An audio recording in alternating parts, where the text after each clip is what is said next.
Auzu billahi minash shaitanir rajim. Bismillahir rahmanir rahim. Rabbi shrah li sadri wa yassir li amri wahlul uqdatan min lisani yafqahu qawli. We start with verse 77 of Surah Taha.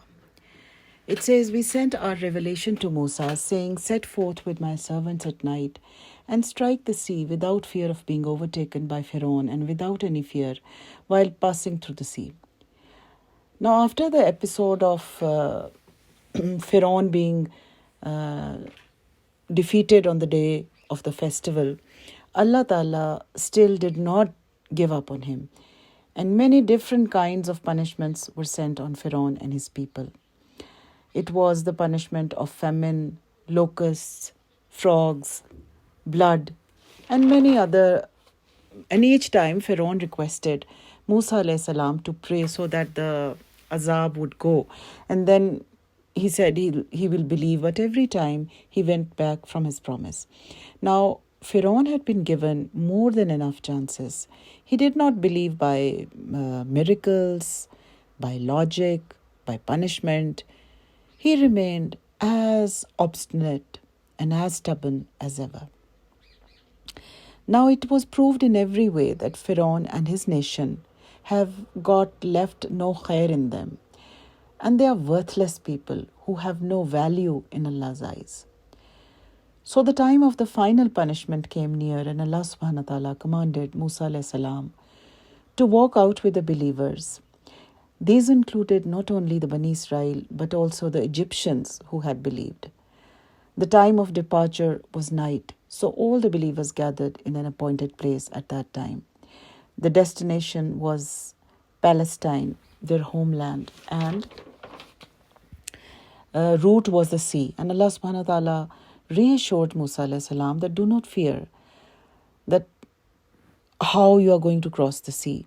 Strike your stick on it and dry pathways will be made for your people to cross. Now, if we have a deeper look, this surah was revealed by the end of the Makki period, when Hijrah was about to take command. So, this is to give solace to Prophet ﷺ that you are not the only one. There have been other prophets of Allah before you who had to do Hijrah at his command. Verse 78, Pharaoh allowed them with his armies, but the water completely overwhelmed them as it could overwhelm them. Now we are told that when Musa alayhi salam passed from the pathways, the water formed the shape of a mountain on both sides. And when Pharaoh passed, it came back to its original shape. The same water, but protection and help for one and death for the other. This teaches us a very important lesson, that people who are true in faith and walk on the path of Allah's deen, then Allah creates for them helpers from every part of this universe. Verse 79, thus Pharaoh misled his people instead of guiding them all right. Now this verse throws light on Pharaoh as a leader, that because he was a bad, unworthy leader, therefore he led all his followers to destruction. We are told in Tafseer Ruh al-Mani that when Pharaoh witnessed Musa alayhi salam and his people crossing the river from the pathways, he was frightened, but he urged his men by declaring that the day paths were formed because the rivers stopped flowing because of the awe it felt on the presence of Pharaoh. So he spurred his horse into the river, ordering his army to follow him. He miscalculated the facts and misled them. And the lesson for us is that we should be very careful following our leaders. We are lucky that Allah subhanahu wa ta'ala has given us a scale, a mizan to judge people, the Quran and the Sunnah. Like people blindly follow their ancestors, that this ritual, this practice has always been done in our family, whether it tallies or confirms with the Quran or Sunnah, or it goes against it. The disadvantage of any such leader is that he can lead you to the worst conditions in dunya and hell in akhirah. Verse 80, O children of Israel, We delivered you from your enemy. We fixed a time to grant you the Torah on the right side of Mount Tur, and we sent down to you manna and salwa. Now the Bani Israel have crossed the river safely, landed in the valley of Sinai, and Allah subhanahu wa ta'ala reminds them of this new favor. Now the prophethood had been granted to Musa alayhi salam, but the book and Sharia were not given as yet. So Allah subhanahu wa ta'ala fixed a time of 40 days on the right side of Mount Tur for Musa alayhi salam, so that he could be given the Sharia, and this was given to him in the form of written tablets. In the meantime, Allah made arrangements for the nation of Bani Israel by providing them man and salwa to eat. And for detail, you can read the 6th ruku of Surah Al-Baqarah and 17th ruku of Surah Al-Araf for reference. Verse 81, saying, eat of the good things we have provided for your sustenance, and do not transgress, lest you should incur my wrath. And whoever incurs my wrath is surely bound to perish. Now Allah tells that eat from the pure halal things which we have given you, but do not transgress. It is Allah's responsibility to provide rizq for His creation, and it is the responsibility of the creation that they should not transgress. Now this instruction is not just for the Bani Israel, but the whole mankind, and you use the blessings granted by Allah subhanahu wa ta'ala, but do not cross limits. This is what is being said. And the transgression with reference to this verse, especially the transgression linked with food, that it should be made from halal stuff and bought by halal earnings. And Allah warns that in case you transgress, then you invite Allah's punishment, Allah's anger. And the person who becomes a victim of Allah's wrath, then nothing can save him. He is bound to perish. Verse 82. But the one who repents, becomes a believer, does good deeds, and follow the right way shall be forgiven. Now Allah subhanahu wa ta'ala is given the solution. What if you have transgressed all your life? What to do now? Repent, the first step. Then number 2, become a believer. Why is this being said? Because there are many sins about which it is said that at the time they are committed, one becomes a non-believer for that time. One becomes nearer to kufr. That is why it is said that you repent and bring iman. And the third instruction, that collect good deeds to make up for the bad ones. And the fourth instruction, that keep firm on the straight path. Actually, these are the requirements of Tawbatun Nasuha, the real Tawbah. And if you keep saying Tawbah, Tawbah with your tongue, but feel no remorse in your heart, no change in your behavior, then this is a mockery of Tawbah.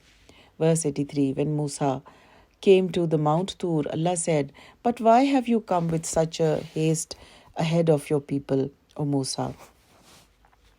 The background of the verse is that Allah subhanahu wa ta'ala had fixed a particular date and time and commanded Musa alayhi salam that he should come on this time along with his people at an appointed place. And this was the same place where Allah subhanahu wa ta'ala had called him the first time and given him Nabuwa. Now this was the right side of Mount Tur, and there he would be given the Torah in front of his people. He was given Nabuwa, but he was not given the Sharia yet. So he was too excited about it, too eager to learn, and he walked much faster than the people who were just casually walking. And he reached the appointed place much more before the fixed time. And Allah liked this gesture of Musa alayhi salam and asked this question, that what brought you early, Musa? This shows that the more eager you are to learn, the more quest you have for knowledge, and the more particular you are about time. People who have this thirst for knowledge, not just reach on time, but to be on the safe side a little ahead of time. This shows your reverence, your respect for knowledge. Verse 84, he replied, they are close behind me. I hasten to you, O Rabb, so that you may be pleased. Musa alayhi salam says that the reason is that I wanted to please you. But we find that actually this was his own pleasure also. Then why did he say this? Because when you do anything for the pleasure of Allah, it gives you pleasure as well. Just try it. Do something for the exclusive pleasure of Allah, and it will fill yourself, your being, with happiness as well. Verse 85, Allah said, well, listen, we tested your people after you, and the Samari has led them astray. Now Allah informs him that his people are going through a trial. What trial was this? That after they had managed to get rid of one bad leader, another bad leader emerged and led them in the evil path, the path of shirk, and he made the golden calf and convinced them that he was supposed to be the god to be worshipped. Now one wonders that how could one be so stupid, so naive that they believed in such a concept? But the answer is that when a trial of fitna comes, then your faculties to reason or understand become blinded. What we say in our language, ki mat mari jati hai. And we often hear cases, even nowadays, that some bibi or malang come and they convince some woman to give all their jewelry to them with the promise that they would double it somehow, and in the end they ran away with the jewelry. Verse 86, so Musa alayhi salam returned to his people in a state of anger and sorrow. He said, O my people, did your Rabb not make a gracious promise to you? Did my absence seem too long to you? Or was it to incur the wrath of your Rabb that you broke your promise with me? Now Musa alayhi salam is really upset and he's angry as well, that why his people disobeyed Allah. He says to his people that did you forget the promise, the gracious promise of your Rabb? What promise is this? That soon Allah will give them a book and a Sharia, and if they abide by it, then they will be rewarded in dunya as well and the akhirah. And he said them sarcastically, that was my absence too long, that you forgot all about what I taught you throughout? Or was it that you wished to invite Allah's wrath on you? And at the end of the verse he says that you broke your promise with me also. What promise was this? The promise that they will remain obedient to Musa alayhi salam and do as he says. Now imagine Musa alayhi salam's grief, and this grief mixed with anger. He had done so much. He had been through so many hardships, so many challenges just to free this nation, and Allah had just saved them through a miracle. And now when the time of reward came, the time of shukr came, they showed the worst ingratitude by doing shirk. And instead of reward, they incurred Allah's anger. Verse 87, they replied, we broke the promise through no fault of ours. We were made to carry the burden of the people's ornaments and throw them into the fire. Thus Samari suggested, who threw in something. Now what they mean to say is that we were not intending to do this, but Samari trapped us into doing it. Actually what happened was that when these people were about to move from Egypt, they pretended to the Egyptians that they were going to a festival outside the city, and their women borrowed jewelry from the Egyptian women to wear on the day of festival. And they moved. When they moved, they brought along this jewelry for security. Now it was becoming difficult for them to carry this jewelry, and it became a burden for them. Now some commentators say that this burden is not just the physical burden of jewelry, but the burden of sins as well, because they were borrowed articles, and by not returning them to the lawful owners, the Bani Israel had committed a sin. So Samari, who made use of this situation, he was an idol maker and also a skilled speaker, what we call charb zuban, and convinced them to throw all the jewelry into a pit The end of the verse says, so did throw Samari. It appears from the Hadithul Fitan narrated by Hazrat Abdullah bin Abbas Raziyallahu Ta'ala Anhu that after the Bani Israel had thrown away all the ornaments, Hazrat Harun alayhi salam ordered a big fire to be lit in the pit, which melted them and left them in one solid piece. Now, the decision as to the disposal of this precious metal was deferred till the return of Musa alayhi salam. And after all this had happened, Samiri approached Harun alayhi salam. He had something in his fists and sought permission to throw it in the pit. And Hazrat Harun alayhi salam, thinking that he held some ornaments in his fist, permitted him to cast them in the pit. And then Samiri said, I will certainly throw it, but first I want you to pray to your Rabb that a wish which I have may be granted.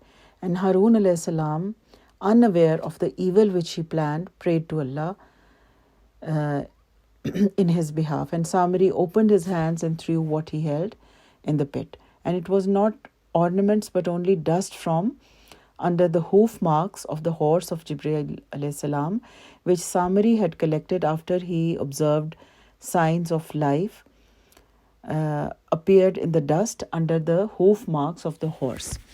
Now, whether it was what you call the miraculous property of the dust, of the effect of the dua of Harun alayhi salam, that the molten lump of gold assumed the form of a calf and started making sound. And another tradition says that Samiri molded the calf and then sprinkled this dust on it.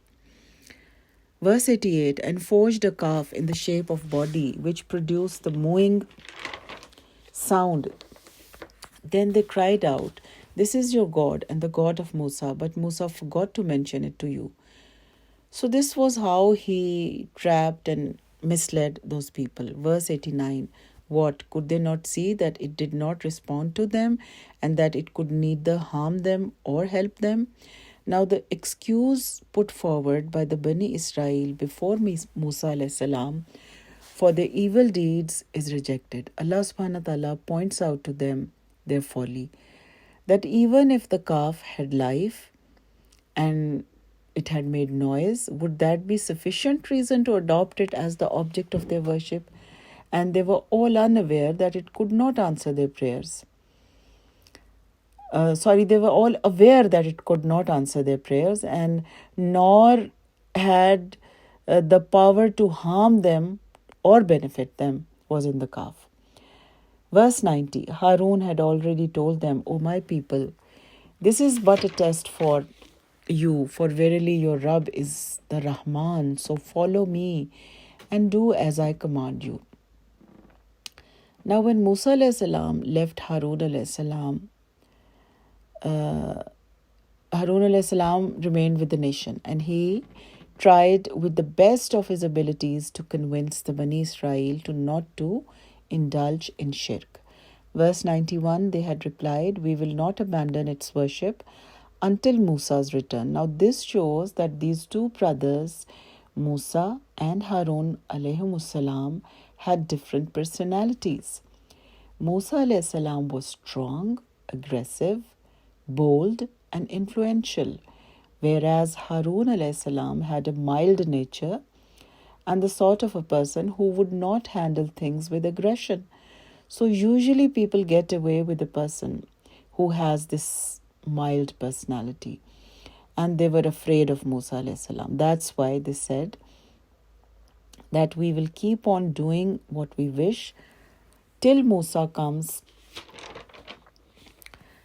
Verse 92, O Harun, what prevented you from following me when you saw them going astray? Now Musa alayhi salam is angry with his brother and says that what stopped you from following me? Now this following me has been given two meanings. One meaning is that when he saw that the Bani Israel had strayed beyond recall, he should have left them and joined Musa alayhi salam on the Mount Tur. And the second meaning is that he should have fought them as Musa alayhi salam would have fought them had he been present there. Verse 93, why did you disobey me? Now, what was the disobedience? That Musa alayhi salam, while leaving for the Mount Tur, instructed his brothers to take care of the spiritual upbringing of the Bani Israel. Verse 94, Harun alayhi salam replied, O son of my mother, do not seize me by my beard, nor pull the hair of my head. In fact, I was afraid lest you might say you have caused a division through civil war among the children of Israel, and did not respect to what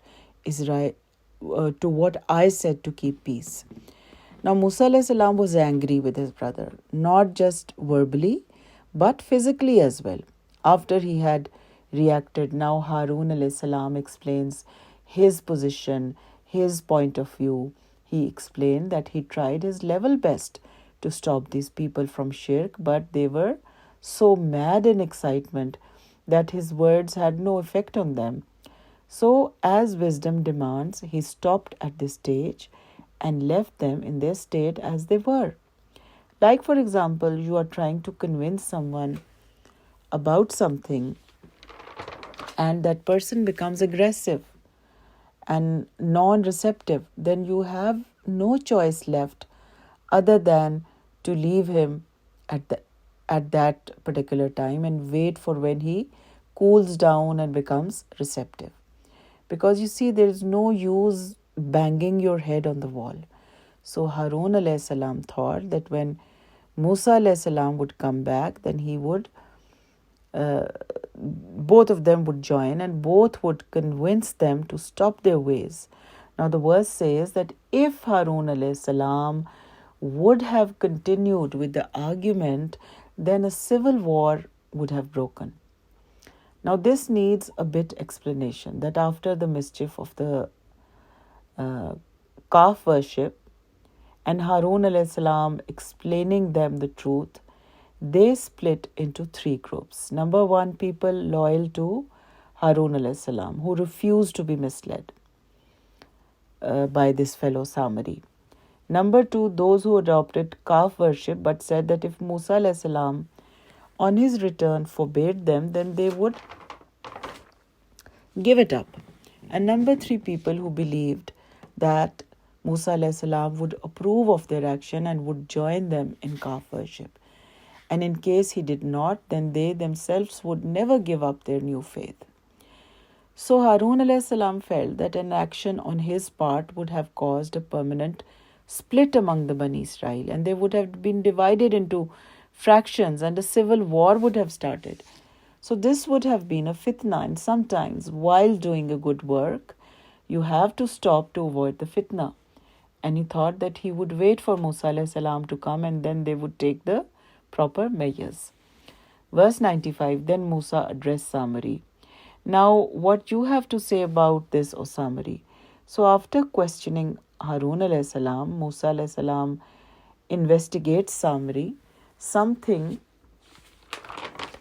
which Harun alayhi salam couldn't do. And now, come on Samari, you explain what you were up to. He is invited to give an explanation. Verse 96, he replied, I saw what they did not see. So I took a handful of dust from the footprint of the Rasul, that is angel Jibreel alayhi salam, and threw it into the casting of the calf. Thus did my soul prompt me. Now a tradition says that when the Bani Israel had crossed the rivers, Jibreel alayhi salam came to Musa alayhi salam on a horse to invite him to go to the Mount Tur, and at that time Samari alone saw him, and the shaitan planted the idea in the heart of Samari that the earth under the hoofs of the horse of Jibreel alayhi salam must somehow contain signs of life, and he should pick some of it, which he did. And Hazrat Abdullah bin Abbas Raziyallahu Ta'ala anhu says that the thought occurred to Samari was that if he sprinkled this earth on something and uttered the words, you become so and so, it will change its original form and become so and so. Later on, he molded the ornaments which the Bani Israel had thrown in the pit in the shape of a calf and sprinkled the earth on it. But a miracle of Allah happened that it developed signs of life and could even make a sound.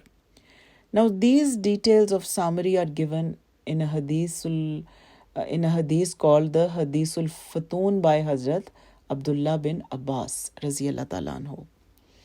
Verse 97, Musa cursed him, "Get out of here now throughout your life. You will say to other people, 'Touch me not,' and you will not escape your appointed doom.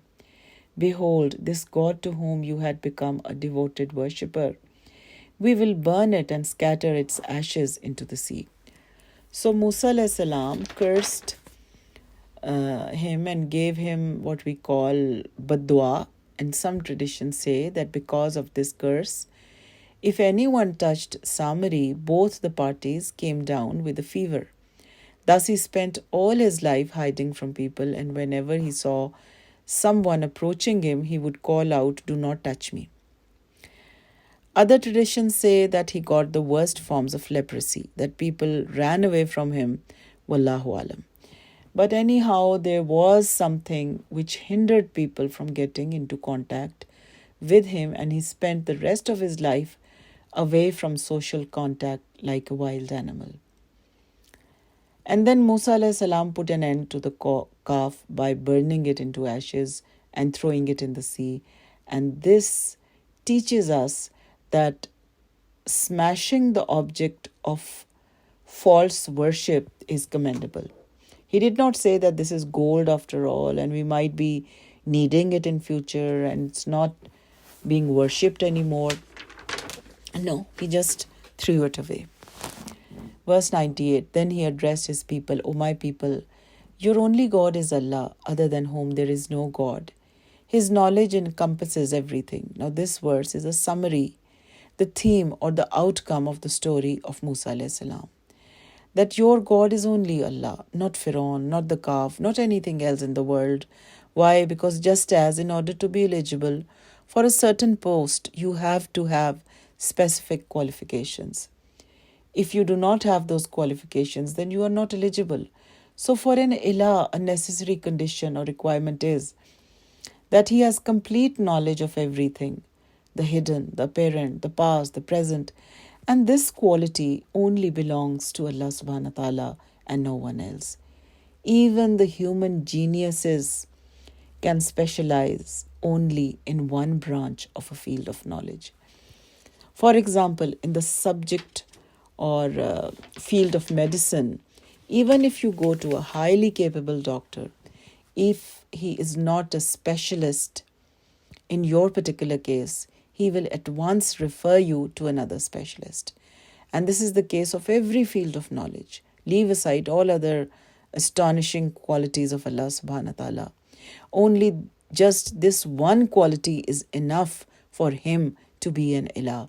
And he has complete and detailed knowledge of everything.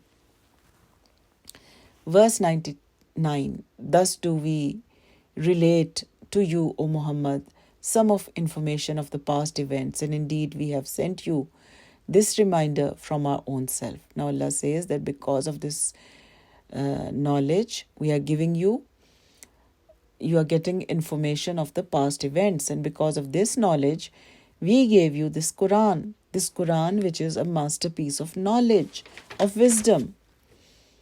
Now in dunya, when we read a book, we get an idea of the author, that he's so learned, he's so intelligent, capable. The verse means that this Quran should give you an idea of the knowledge of the author, because Allah subhanahu wa ta'ala has complete knowledge of everything. That is why this just one book of his talks about everything. This book talks about the depths of the earth, so the mysteries and vastness of the heavens. It has 6,668 verses, out of which more than 900 verses talk about the mysteries of the universe. It covers every field, and the information it provides, just a fraction of that information involves thousands of men, machines, and time to prove that information. The end of the verse says that the Quran is a reminder, not just a book, but a reminder. So that keep going through it all your lives. No one can master the Quran. No one can claim that I have been through it and that's enough. You have to keep a firm contact with it throughout your lives.